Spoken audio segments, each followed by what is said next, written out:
क्या आप जानते हैं कि अर्तुगरुल गाजी ने ही दुनिया की सबसे ताकतवर सल्तनत की बुनियाद रखी थी।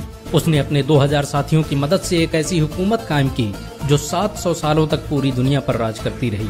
उसकी नस्लों में पैदा होने वाले सुल्तान मोहम्मद फातेह ने ही दुनिया की सबसे बड़ी तोप ईजाद की थी। अर्तुगरुल के जरिए स्थापित की गई सल्तनत उस्मानिया ने दुनिया को सबसे ज्यादा वैज्ञानिक और डॉक्टर दिए। रॉकेट टेक्नोलॉजी पर आधारित दुनिया का पहला जहाज सल्तनत उस्मानिया में ही बनाया गया था। अर्तुगरुल ने डॉक्टरों और आलिमों की एक बड़ी जमात तैयार की थी जो मुफ्त में लोगों की मदद करती थी। इनका पूरा खर्च अर्तुगरुल खुद उठाता था। अर्तुगरुल अकेला इंसान था जिससे मंगोल भी दहशत खाते थे। 13वीं सदी ईस्वी में जब मंगोलों ने मुसलमानों के सारे बड़े शहर तबाह कर दिए तो अर्तुगरुल ने सोगूत में दुनिया की सबसे ताकतवर सल्तनत की बुनियाद रखी। अर्तुगरुल काई कबीले के मशहूर शासक सुलेमान शाह का बेटा था। सुलेमान शाह ओगोज की नस्लों से थे जिन्होंने चीन से भागकर ईरान और शाम में पनाह ली थी।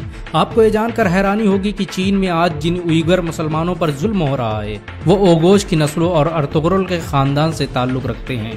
बहुत कम लोग जानते हैं कि अर्तुगरुल गाजी ने कुरान को अपना संविधान बनाया था। उसकी हुकूमत में सूद और ब्याज के इस्तेमाल पर सख्त मनाही थी। यहाँ तक कि यहूदी और ईसाई भी इस्लामी कानून के मुताबिक तिजारत करते थे। अर्तुगरुल जब अनातोलिया में दाखिल हुआ तो सलीबियों ने मुसलमानों के खिलाफ जंग छेड़ रखी थी। दूसरी तरफ मंगोल बगदाद के 10 लाख मुसलमानों का कत्ल कर चुके थे। लेकिन अर्तुगरुल के आने के बाद अचानक अनातोलिया समेत विश्व का नक्शा ही बदल गया। अर्तुगरुल की शुजाअत और हिम्मत से दुश्मन भी कांपते थे। उसने अपने चंद साथियों की मदद से चंगेज खान की फौजों को घुटने टेकने पर मजबूर कर दिया। सलीबियों और मंगोलों के खिलाफ अर्तुगरुल के जज्बे को देखते हुए सल्जूकी सुल्तान अलाउद्दीन कैकुबाद ने उसे अंकारा की जमीनों का मालिक बना दिया। अर्तुगरुल कुरान के बनाए उसूलों के मुताबिक हुकूमत करता था। उसकी नजर में सब बराबर थे। यही वजह है कि उससे प्रभावित होकर बहुत से लोग मुसलमान बन गए। चंगेज खान के सिपाहसालार और सलीबी कमांडरों ने भी अर्तुगरुल के हाथों इस्लाम कबूल कर लिया। अनातोलिया की सरहदों में आकर अर्तुगरुल ने सबसे पहले सोगूत का किला फतह किया। ये वही किला था जहाँ पर हजारों मुसलमान कत्ल किए गए थे। सोगूत को फतह करने के बाद अर्तुगरुल ने वहाँ ऐसा निजाम कायम किया कि वो सल्जूकी सल्तनत का सबसे अमीर शहर बन गया। उसकी हुकूमत में यूरोप की एक बड़ी आबादी व्यापार करने सोगूत आती थी। अर्तुगरुल बड़ा ही इंसाफ पसंद था।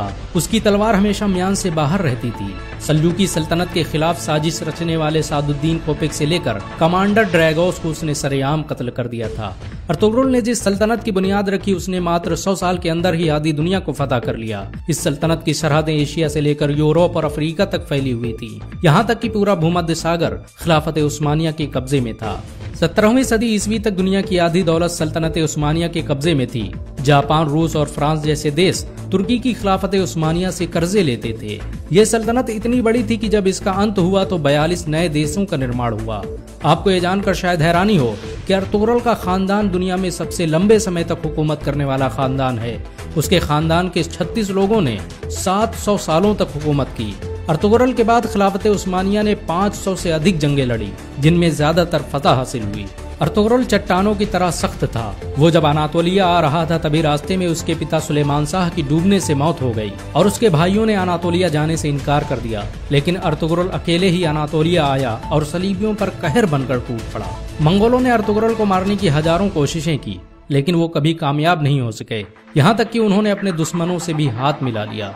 बहुत कम लोग जानते हैं कि सलीबी मस्जिद अक्सा और मस्जिद अल हराम को शहीद करना चाहते थे लेकिन अर्तुगरुल ने मुसलमानों को मुत्तहिद करके उनके मंसूबों को खाक में मिला दिया। आपको ये जानकर हैरानी होगी कि यहूदी 13वीं सदी ईस्वी में ही इजराइल देश की स्थापना करना चाहते थे और इसके लिए उन्होंने मुस्लिम देशों को खत्म करने की साजिशें भी रची थी। लेकिन अर्तुगरुल की वजह से उनके सारे मंसूबे फेल हो गए क्योंकि जब सल्जूकी सल्तनत को खत्म किया गया तो अर्तुगरुल ने अपनी हुकूमत का ऐलान कर दिया। 1923 में जब तुर्की की खिलाफत उस्मानिया का अंत हुआ तो दस्तावेजों से पता चला कि खिलाफत उस्मानिया को खत्म करने के लिए कई 100 सालों से साजिशें की जा रही थी। यहाँ तक कि बहुत से यहूदी मुसलमानों के भेष में मस्जिदों में इमामत करते थे ताकि मुसलमानों के दिलों से खिलाफत की अहमियत निकाली जा सके।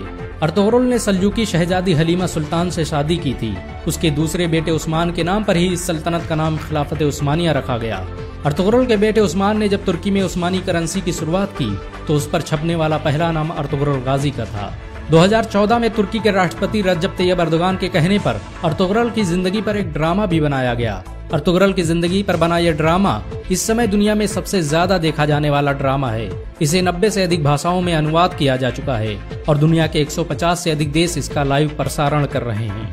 अमेरिका ने जहां इस ड्रामे को खामोश बम कहा है, तो वहीं इजराइल इसे दुनिया के लिए खतरा बता रहा है, क्योंकि उन्हें डर है कि मुसलमान कहीं फिर से खिलाफत की बात न करने लग जाएं। सच तो ये है कि मुसलमानों के दिलों में अर्तुगरुल का नाम आज भी जिंदा है।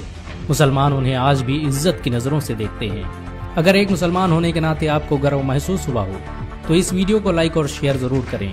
ऐसी और वीडियो को देखने के लिए हमारे चैनल को सब्सक्राइब करें, घंटा जरूर